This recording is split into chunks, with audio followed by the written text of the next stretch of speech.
Good morning friends. तो आज हम शुरू कर रहे हैं accounting standard 10।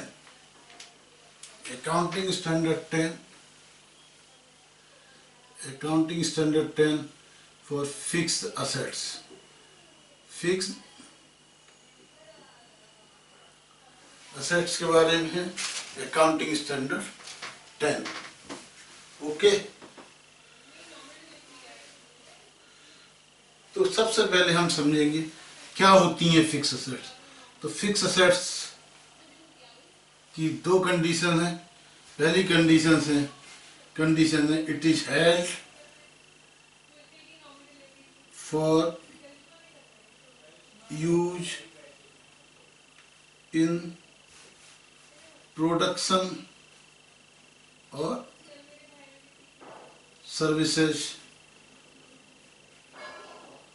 okay, and not held for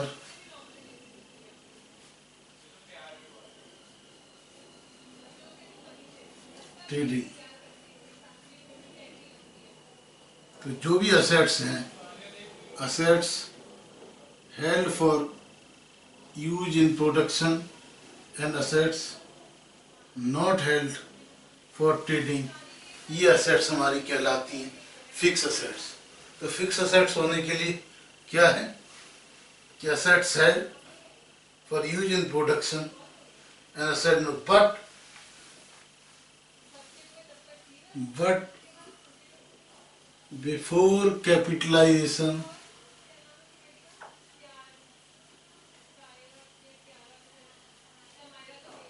to fix assets,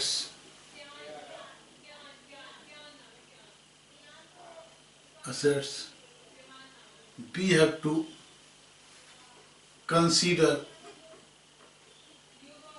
consider materiality aspects।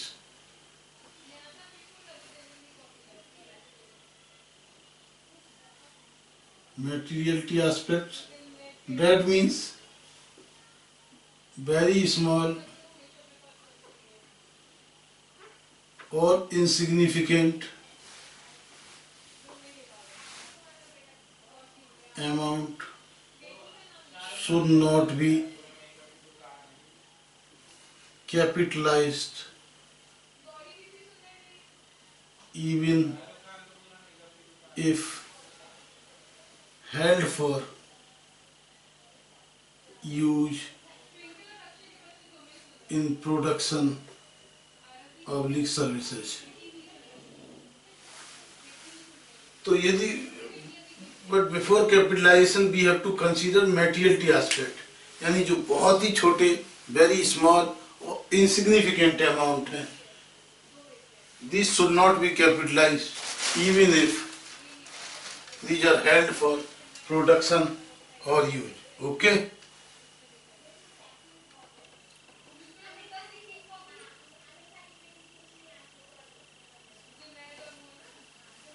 like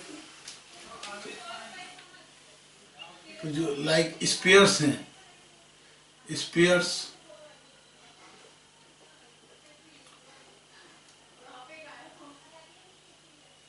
used for production and services, so these should be charged to,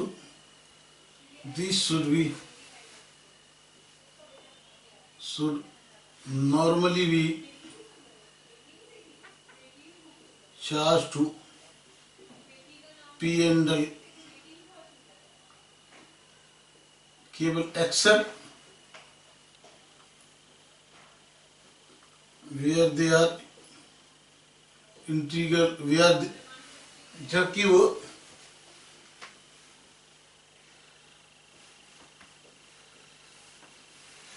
ठीक है use for जो भी इरेगुलर स्पेयर्स जितने भी होते हैं,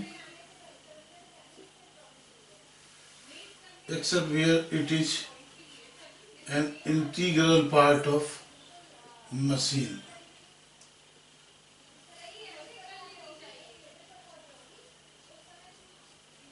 तो जितने भी मशीन्स के स्पेयर्स वगैरह हैं, टूल्स हैं, हालांकि ये सेल के लिए नहीं होते, ओनली प्रोडक्शंस के लिए होते हैं, लेकिन even then these should not be capitalized as per AS 10. अब हमें देखना है कि ये जो फिक्स असेट्स है इसकी कॉस्ट का वैल्यूएशन कैसे करेंगे। ओके, तो फिक्स असेट्स की कॉस्ट हमें निकालनी है, cost of fix assets. Cost of fix assets, तो ये जो कॉस्ट में क्या क्या इंक्लूड होगा ये हमें देखना है, cost of fix assets. Okay,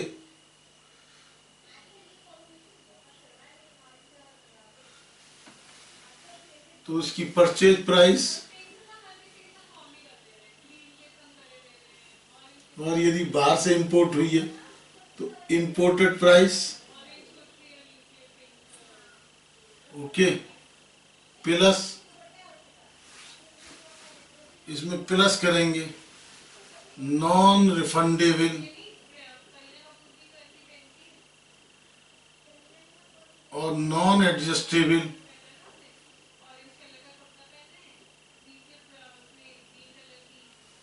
tax and duty. जैसे मान लो यदि इंपोर्ट ड्यूटी है और आपको ड्यूटी ड्रॉबैक मिलता है, या एक्साइज है और उसमें आपको मोडवट मिलता है, या वैट है उसका इनपुट क्रेडिट मिलता है, तो इन सब चीज़ों को हम यदि रिफंडेबल होगा तो हम ऐड नहीं करेंगे, और जो नॉन रिफंडेबल पोर्शन होगा इसको हम ऐड कर देंगे। ओके, प्लस डायरेक्टली जो भी इसकी कॉस्ट होगी, डायरेक्ट एट्रीब्यूटेबल कॉस्ट, जैसे डायरेक्ट फ्रेट है, इंस्टॉलेशन चार्जेस है। ओके, लेकिन इसमें से लेस क्या क्या कर देंगे, लेस करेंगे कोई भी हमको डिस्काउंट मिलती है या कोई रिबेट मिलती है, इस तरह हमें cost of fix assets arrive करेंगे। ठीक है, कॉस्ट ऑफ फिक्स असेट्स के लिए जितनी भी इसकी परचेज प्राइस है या इंपोर्टेड प्राइस है, उसमें से जितनी भी नॉन रिफंडेबल और non adjustable tax and duty है, plus direct attributable cost less discount rebate, ये सब हम लोग कर देंगे। Okay,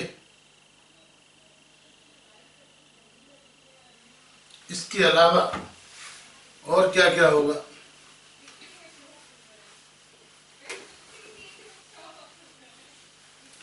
generally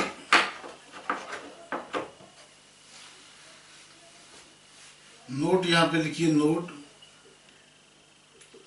generally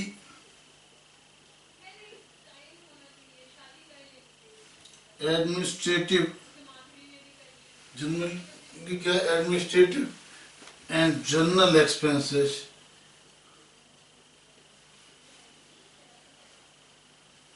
are excluded from the cost of fixed assets। Generally क्या करते हैं, ये जो एडमिनिस्ट्रेटिव एंड फिक्स एक्सपेंडिचर्स होते हैं इसको हम लोग इंक्लूड नहीं करते। ओके,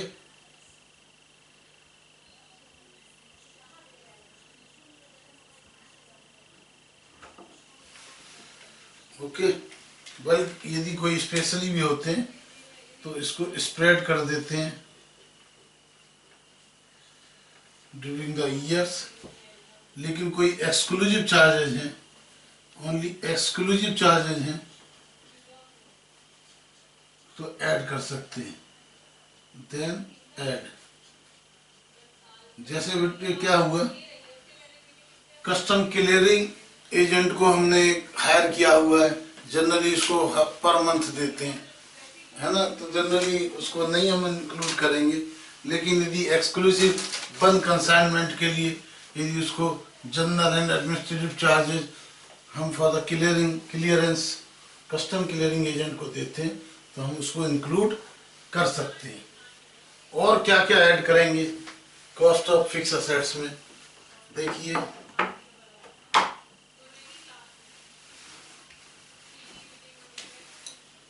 एक्सपेंसेज ऑफ स्टार्टअप, शुरुआत के जितने भी खर्चे हैं, ट्रायल रन, शुरू में मशीन चलती है, ट्रायल रन के जो भी खर्चे हैं, माल खराब निकलता है, वेस्ट होता है, ये सबको हमें, और भी जो एक्सपेंसेस होते हैं till commencement of production.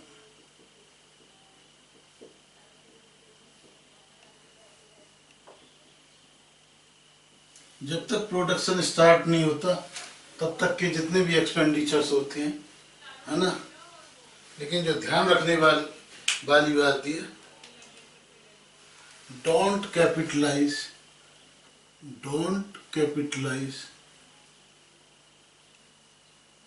Expenditure after start of commercial production. Commercial production के बाद के खर्चों को हम लोग, जो भी एक्सपेंडिचर्स हैं, उन सबको हमें कैपिटलाइज नहीं करना है। ओके, इन सबको क्या करना है, इन सबको हमें कैपिटलाइज नहीं करना है। ओके, अब आप समझेंगे। हाँ जी, नेक्स्ट हम आएंगे cost of self constructed fix assets. Okay, ये आपने कॉपी कर लिया। हाँ जी, तो अब हम आते हैं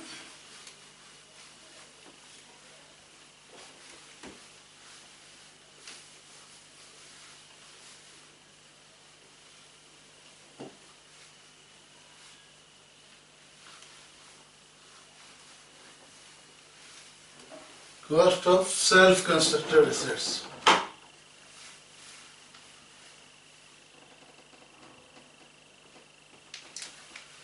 Cost of self-constructed assets.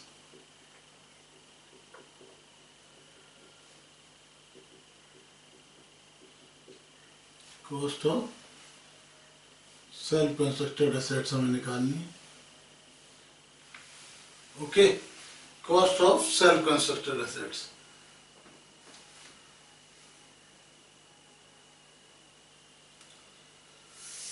ठीक है, तो cost of self constructed assets के अंदर हम क्या लेंगे, जो भी डायरेक्ट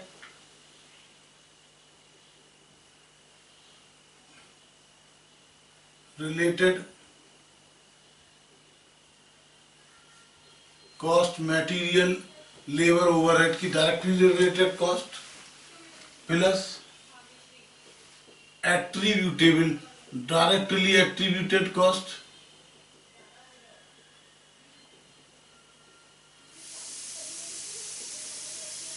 ओके। लेकिन क्या होगा, ये जो डायरेक्टली मटेरियल ये है या लेबर है, ओवरहेड है, यदि हमारा कैप्टिव कंजम्पशन है और यदि इंटरनल डिपार्टमेंट में कोई प्रॉफिट होता है तो लेस हमें करना होगा, लेस इंटरनल प्रॉफिट, यानी कुल मिला के कॉस्ट पर हमको इसको लेना है। सेल्फ कंस्ट्रक्टेड एसेट में यदि कुछ कैप्टिव मटेरियल है, उस मटेरियल्स को हमने यदि उस प्रोडक्शन के लिए दिया तो इसके अंदर यदि कोई इंटरनल प्रॉफिट जनरेट हुआ है तो उसको हमें माइनस करना होगा। ठीक है, अब ये जो फिक्स असेट्स है, ये परचेज कैसे कैसे की जा सकती है।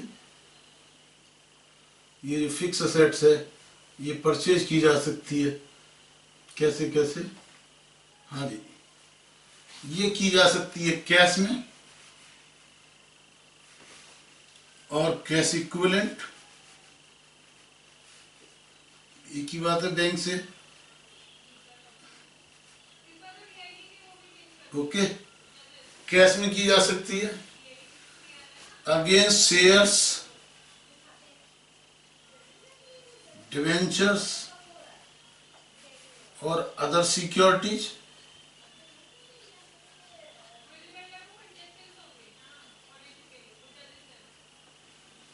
कैश में की जा सकती है, शेयर्स में,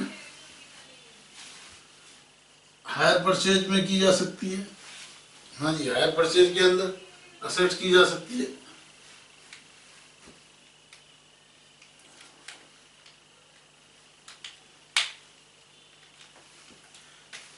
ग्रांट में मिल सकती है,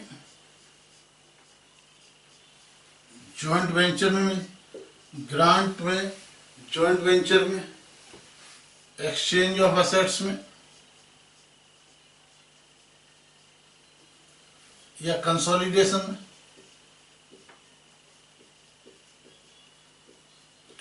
तो assets can be acquired in a number of ways. Assets we can obtain in the cash. Assets can be obtained against shares. Assets can be taken in hire purchase. Asset may be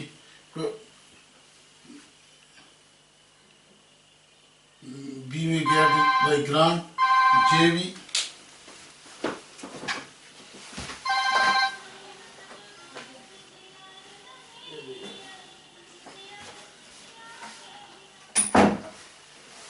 JV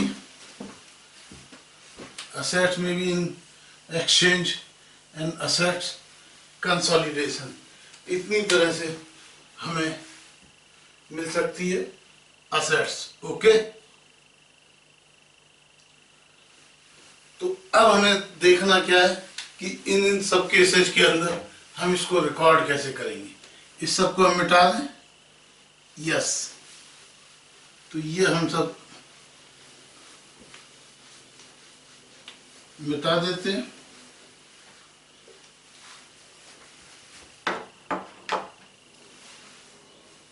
तो जब हमको cash में हमने assets करी तो इसको हम कैसे रिकॉर्ड करेंगे। हाँ जी, तो इसको करना है record eight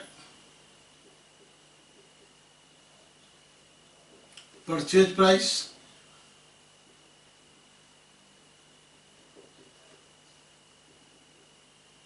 record eight purchase price. Shares के अंदर यदि हमने किया है तो हमें क्या करना होगा, तो we will calculate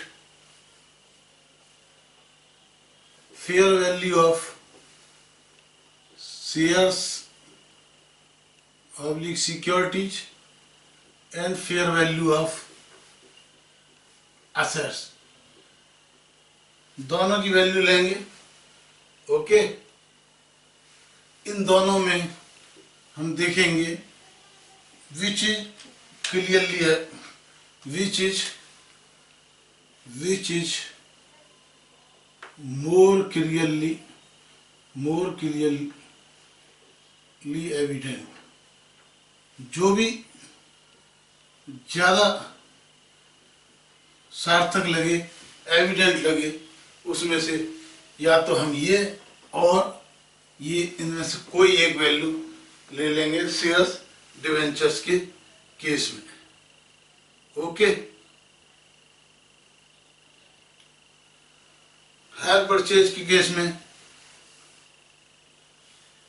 cash value लेंगे, नॉट हायर परचेज प्राइस।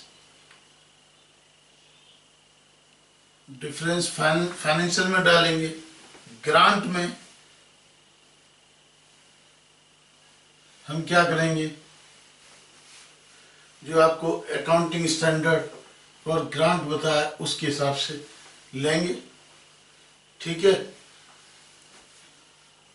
यदि होल है तो नॉमिनल वैल्यू 1 रुपए पे ले लेंगे, अदरवाइज कंसेशन है तो उस कंसेशनल रेट पर ले लेंगे।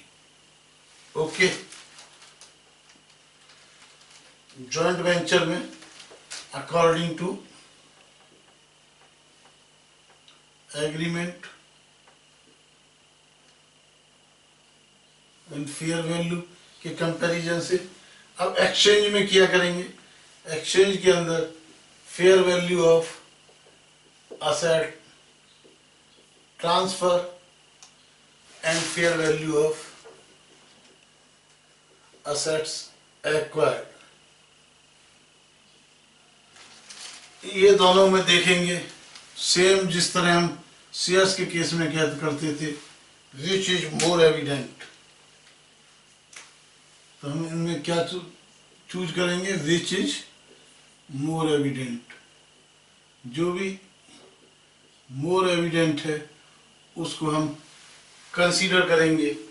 ये होगा आपका असेट्स की सेल्फ वैल्यूएशन का method. Okay,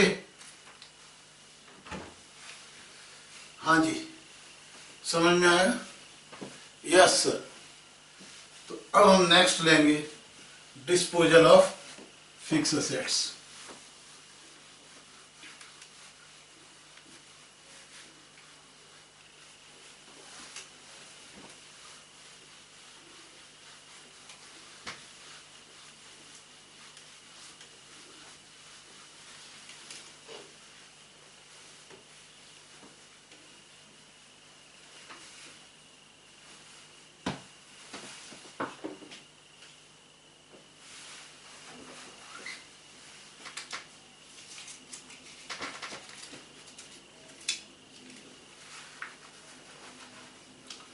Disclosure of fixed assets, disposal of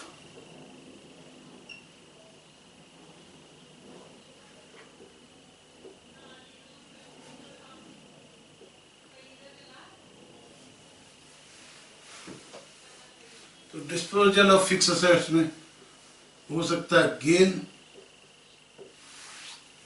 and disposal of fix assets में हो सकता है लॉस। गेन भी हो सकता है और लॉस भी हो सकता है, ठीक है। चाहे गेन हो या लॉस हो, in both cases we will transfer it to the P&L account. Okay, disposal of fix assets में, ठीक है। अब क्या होगा, if assets is revalued previously, then first adjust loss from such revaluation reserve and balance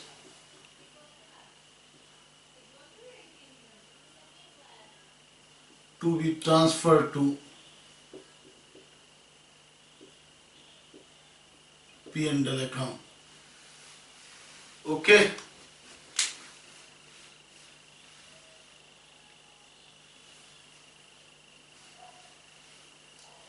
okay, अब accounting treatment क्या करेंगे।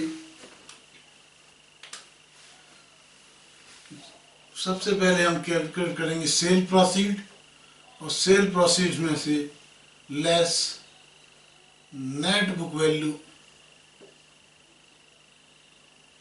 यानी नेट बुक वैल्यू का मतलब आफ्टर डेप्रिसिएशन, बीवी, जिससे जो आएगा वो आएगा गेन या लॉस। ओके, जिसको हम क्रेडिट और डेबिट करेंगे P&L में। Okay, thank you.